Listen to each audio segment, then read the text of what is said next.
ನಮಸ್ಕಾರ ಗೆಳೆಯರೇ. ಇಂದು ನಾವು ಮಹಾರಾಷ್ಟ್ರದ ಪುಣೆಯಲ್ಲಿರುವ ಒಂದು ಬಹಳ ವಿಶಿಷ್ಟವಾದ ಮತ್ತು ಪೌರಾಣಿಕ ಶೈಲಿಯ ದೇವಾಲಯಕ್ಕೆ ಬಂದಿದ್ದೇವೆ. ಅಂದರೆ ವಾಗೇಶ್ವರ ದೇವಾಲಯಕ್ಕೆ. ಈ ದೇವಸ್ಥಾನದ ಹೆಸರು ಕೇಳಿದ್ರೇ ಒಂಥರ ಭಕ್ತಿ, ಶಾಂತಿ ಮತ್ತು ಶಕ್ತಿ ಭಾವನೆ ಉಂಟಾಗುತ್ತೆ. ಈ ವಾಗೇಶ್ವರ ದೇವಸ್ಥಾನವು ಶತಮಾನಗಳ ಹಿಂದಿನದು ಎನ್ನಲಾಗುತ್ತೆ. ಇಲ್ಲಿ ಪೂಜಿಸಲ್ಪಡುವ ದೇವರು ಭಗವಾನ್ ಶಿವನ ಸ್ವರೂಪವಾದ ವಾಗೇಶ್ವರರು. ವಾಘ ಅಂದರೆ ಮರಾಠದಲ್ಲಿ ಹುಲಿ ಅಂತ, ಮತ್ತು ಶಿವನಿಗೆ ಇದು ಶಕ್ತಿ, ಧೈರ್ಯ ಹಾಗೂ ರಕ್ಷಣೆ ಸ್ವರೂಪ.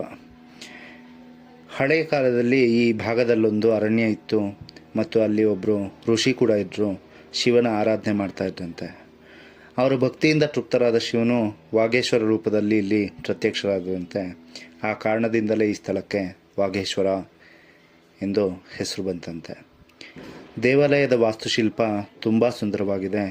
ಕಲ್ಲಿನ ಶಿಲ್ಪಗಳು, ಸಣ್ಣ ಸಣ್ಣ ನಕ್ಷಿಗಳು ಮತ್ತು ದೇವರ ಮುಂಭಾಗದಲ್ಲಿರುವ ನಂದಿ ಪ್ರತಿಮೆ ಎಲ್ಲವೂ ಅಪಾರ ಭಕ್ತಿಯ ಸಂಕೇತ. ಗರ್ಭಗುಡಿ ಒಳಗೆ ಶಿವಲಿಂಗ ಇರುವುದು ಮತ್ತು ಅದಕ್ಕೆ ನಿತ್ಯ ಅಭಿಷೇಕ ನಡೆಯುತ್ತದೆ.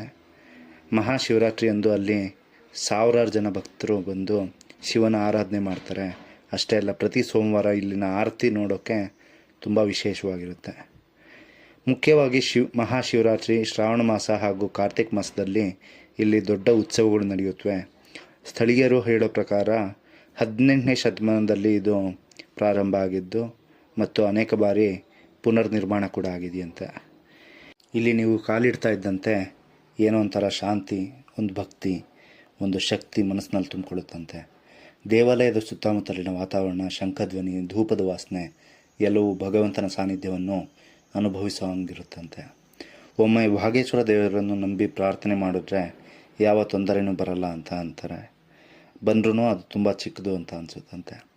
ಹೀಗಾಗಿ ಗೆಳೆಯರೇ, ನೀವು ಪುಣೆಗೆ ಬಂದಾಗ ಈ ವಾಗೇಶ್ವರ ದೇವಸ್ಥಾನವನ್ನು ತಪ್ಪದೇ ಭೇಟಿ ಮಾಡಿ.